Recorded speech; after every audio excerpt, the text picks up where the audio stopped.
So it's official. The Witcher 3 The Wild Hunt will be getting official mod support coming later this year, and I'm going to be breaking down everything this means for PlayStation 5 and Xbox players who will now be able to enjoy console mods in The Witcher 3. There are actually some pretty large changes when it comes to console mods most recently, as you may have seen some of my Skyrim and Baldur's Gate 3 mod videos, and you'll know that there's actually some external assets now being allowed on PlayStation, which previously was not the case. So I got a lot of really exciting things to cover in this video, but first, just going to go over this post here from May from Projekt Red, where they did announce The Witcher 3 Wild Hunt will be getting that official mod support. So they answered basically a lot of questions here, and there's some interesting notes here. So I'll just go to the important stuff, which is when will mod support be available? I know a lot of people have been asking this, and I've been saying at the end of this year, because that's exactly what they said. It'll be releasing later this year. Now, I have not seen any date or anything further from Projekt Red regarding this, so I do think that it could potentially get pushed back to 2026 because they're doing it all on a new platform, but we'll be getting to that. So it should be at some point, possibly, I would say December or into the new year, so I think it'll likely get pushed back just due to the complexities of console modding. But what is modio? So that is actually what they'll be using, which is pretty cool. There's not a lot of games that have like a massive amount of mods other than Baldur's Gate 3, which is a big one here because Baldur's Gate 3 kind of led with console mods as they test and approve the mods for console curation here.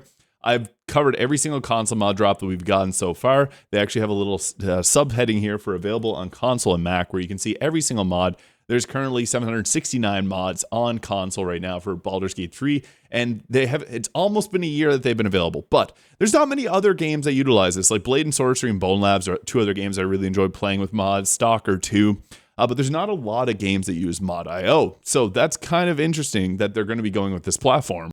They also say you will need a modio account connected to your Projekt Red account to be able to access the cross-platform mod support. Now, as it stands with Baldur's Gate 3, you don't actually have to link your account. You can download mods without having your account linked. But this, I think they're mentioning the cross-platform mod support. So this is likely meaning that this will be coming to PC as well. Well, I guess will be coming to PC, built into the game too. So if you want to share your save files between both PC and PlayStation, I do it a lot in Baldur's Gate 3, and it works flawlessly with the mods. So that's what that's saying. You won't really, I don't think you'll need an account linked to your Projekt Red to actually download and use the mods, but can I also use modding services like Nexus Mods and Steam? Yes, you can. This isn't really related to console players, but it's interesting to note that. So right now, you actually can, if you have a PC, download the Witcher 3 Wild Hunt REDKit. It's amazing that they released this. This is very similar to the Baldur's Gate 3 modding toolkit where you're actually able to change things and make your own mods utilizing this tool. I'm hoping that one gets released for Cyberpunk down the road because I think that would really open things up. And I'll be honest, Cyberpunk mods are a little bit better in The Witcher 3, but we'll get to that. I think that it could be a potential thing that could come in the future. But yeah, the Projekt Red REDKit is how you can make mods here. So level up your gameplay, alternative clothes, hairstyles to brand new characters, environments, and more. You can enrich your time with The Witcher 3 Wild Hunt with a wealth of options. What I like a lot about The Witcher 3 is that you can actually go with like custom quest mods and other things that aren't really like is possible on other games like Skyrim or even Baldur's Gate 3. So there's actually quite a few really good mods here, and I'm expecting to see more now that they have that REDKit available. It has a list how to download it on Steam. It's actually really easy to download mods for The Witcher 3, and that's what I like about it, because it makes it really friendly for if you want to download and install mods. Like I'm running with a variety of different mods here right now in the game that you're seeing, most notably the lighting and the clouds, which just look amazing. So I do think we'll start to see mods like that, and I guess I'll probably make a future video breaking down what mods I think will be coming to console after I get through all this information regarding it. And something that I personally found interesting, does cross-platform mod support only support REDKit mods? So REDKit gives mod creators powerful tools made by Projekt Red when creating The Witcher 3, therefore it's recommended when using or creating mods. However, cross-platform mod support will support mods created in other ways too. That being said, any mods for console that use scripts must be created with the REDKit. Other mods for textures, bundles, and so on do not need to be created with the REDKit. So that's actually really interesting for console players because, yeah, scripts, obviously, that's something that consoles don't handle very well. That's why you don't see any mods on Baldur's Gate 3 regarding that. But hey, we may see a lot of other mods coming over to console that previously would not have thought possible.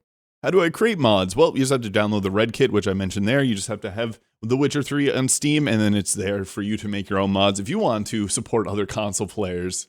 And no, unfortunately, PlayStation 5 and Xbox players won't be able to make mods using their console. That's only available on a PC.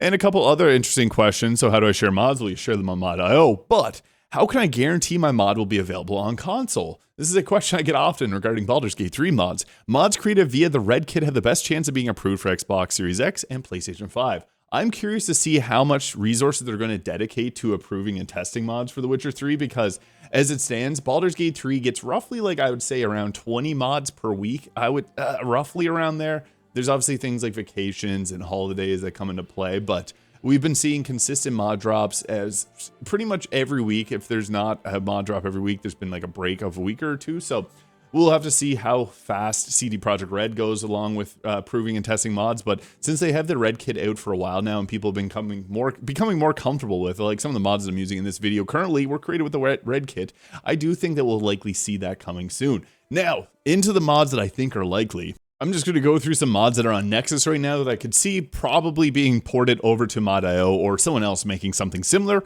So things like quality of life, all quest objectives on the map, or things like fast travel from anywhere, and also slots, next gen compatible. I do think we'll see this with being able to equip a lot more than normally. Cheat mods are very common when it comes to mods. Now, lighting mods, there's a few things that you got to understand when it comes to mods like this.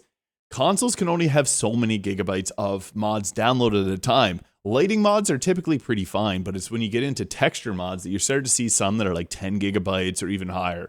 And those mods, I'm not entirely certain. As nice as it is to get like a beautiful 4K retexture pack, I'm not sure like how well a console could run something like that and what the limitations will be. Baldur's Gate 3 currently has a 100 mod console limit, so we'll have to see. But I could see things like lighting mods because these are a little bit lighter in terms of their file size. Like this one here is only 3.2 megabytes compared to the 10 plus, 15 plus that you see for texture mods.